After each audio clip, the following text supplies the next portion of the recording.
안녕하세요. 주식의 소리의 애솔입니다. 네, 3월은 더즌의 상장으로 딱 마무리가 되겠는데요. 아름다운 끝이 되길 바라며 더즌의 상장의 체크 포인트를 확인해 보도록 하겠습니다.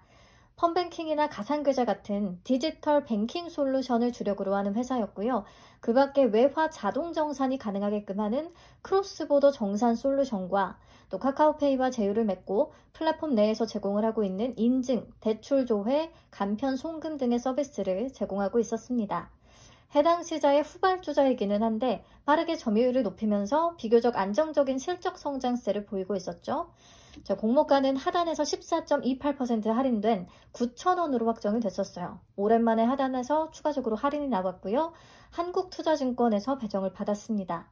최종 배정 내역을 보시면 우리사주 조합에 배정된 물량은 없었고요. 기관 투자자 미납 없이 다 소화가 됐습니다. 최종적으로 확약이 생각보다 꽤 늘어났어요. 8.47%.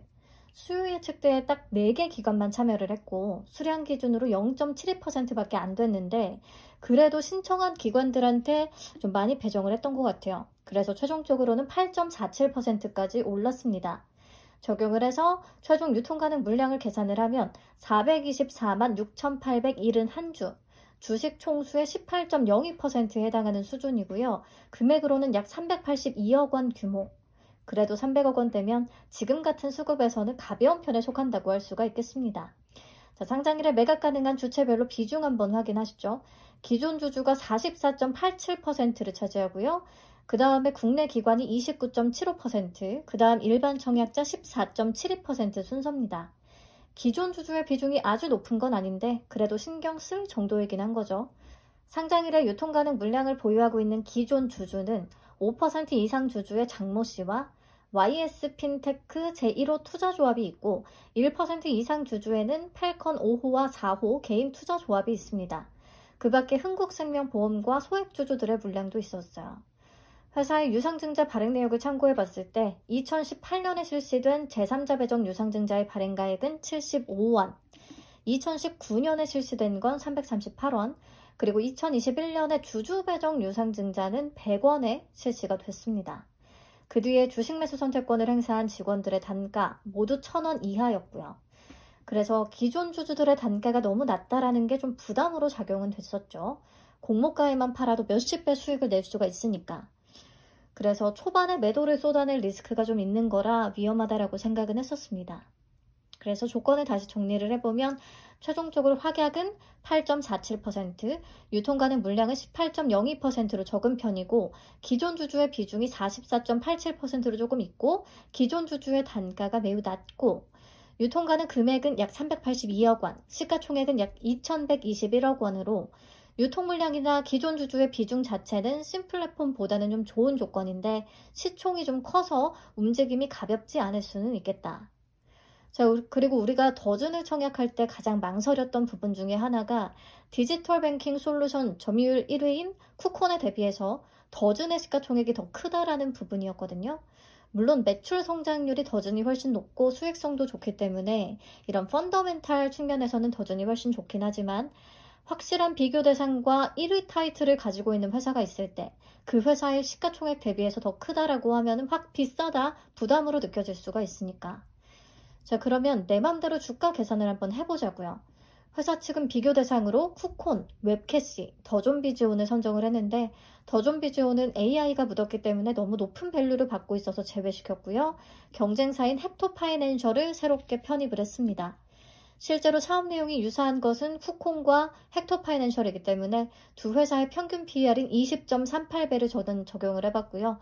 25년 예상순이익 기준 주당 평가가액은 약 1,449원이 나왔습니다. 공모가보다는 16% 정도 높은 수준. 그렇다면 우리 신플랫폼은 공모가에도 못 미치는 가격이 산출됐었고 그럼에도 상장일의 고가 기준 63%를 찍어줬잖아요. 이런 부분에서 신규 상장주에 대한 수급 상황을 엿볼 수 있다고 생각을 하고요. 우리가 더즌을 보면서 걱정을 했던 포인트가 CK솔루션이라는 종목에도 똑같이 존재했었거든요. CK솔루션도 비교 대상인 KN솔이라는 회사가 뚜렷하게 존재했고 CK솔루션이 매출은 2분의 1 수준밖에 안 됨에도 불구하고 공모가 기준의 시가총액이 KN솔의 시가총액과 차이가 별로 없어서 그래서 조금 불안했는데 얘도 고가 기준 뭐 87%까지 찍었습니다. 계산했던 것보다도 50% 정도는 오버슈팅이 나왔었어요. 그렇다면 사실 더즌이 CK솔루션보다는 기존 주주의 비중도 낮고 유통가는 금액도 조금 더 낮고 공모가도 하단에서 할인이 되면서 10,000원 미만이기까지 해서 더즌도 오르지 못할 이유는 없다라고 봅니다. 그리고 한택, TXR 로보틱스, 심플랫폼 모두 시초가와 고가의 갭이 그래도 조금 나와줬었어요. 그렇기 때문에 시초 매수세도 어느 정도는 있을 수 있을 것 같습니다. 물론 우리가 생각하는 밸류 대비해서 시초가가 너무 높게 떠서 출발을 한 CK솔루션이나 M디바이스 같은 경우에 시초가와 고가의 갭이 거의 없기도 했어요. 이런 경우에는 시초가를 빨리 팔면 되는 거고요. 그래서 정리를 하자면 우선은 모티브링크에서 신플랫폼까지의 상장의 성과를 봤을 때 갑자기 더즌에서 수급이 완전히 죽어버리고 막 뒤통수 치는 결과까지 나오진 않을 것 같습니다. 유통가는 금액은 약 382억 원으로 부담이 없기는 한데 시가총액이 조금 크고 기존 주주가 리스크였죠. 근데요, 생각을 해보면 기존 주주의 단가가 너무 낮긴 하지만 요즘 상장일의 분위기를 고려했을 때 기존 주주들이 뭐 조금 더 높은 가격에 팔고자 하는 마음은 다른 종목들과 다름이 없을 거라고 보거든요. 그래서 뭐 유별나게 낮은 단가 자체가 특별히 불리하게 작용하진 않을 수도 있겠습니다. 그들이 어느 가격에 매도를 내놓던지 최근 같은 매수세가 유입이 된다면 충분히 소화는 될 것 같거든요. 이론적으로 계산해본 주가에 최근에 오버슈팅 정도를 더해보면 기대 수익률은 50에서 60% 정도를 잡아볼 수가 있겠는데 시초부터 근처에서 출발한다면 장 초반이 고점이 될 수가 있겠고 한 30%대에서 출발한다면 조금 더 올려주는 흐름이 나올 수는 있겠습니다. 물론 목표치에 전혀 도달하지 못할 수도 있는 거고요. 보면서 당일에 대응을 하셔야죠. 자, 비례 손익 분기는 약 5%입니다. 9,450원 정도 위에서 팔면 수수료와 파킹 이자는 챙길 수가 있다는 거 체크하시고 좋은 가격에 더즌까지 보내주면서 깔끔하게 3월을 아름답게 정리할 수 있었으면 좋겠네요. 그럼 봄처럼 화사한 주말 잘 보내시고요. 다음 주 월요일에 상장 라이브에서 다시 만나 뵙도록 하겠습니다. 감사합니다. 안녕.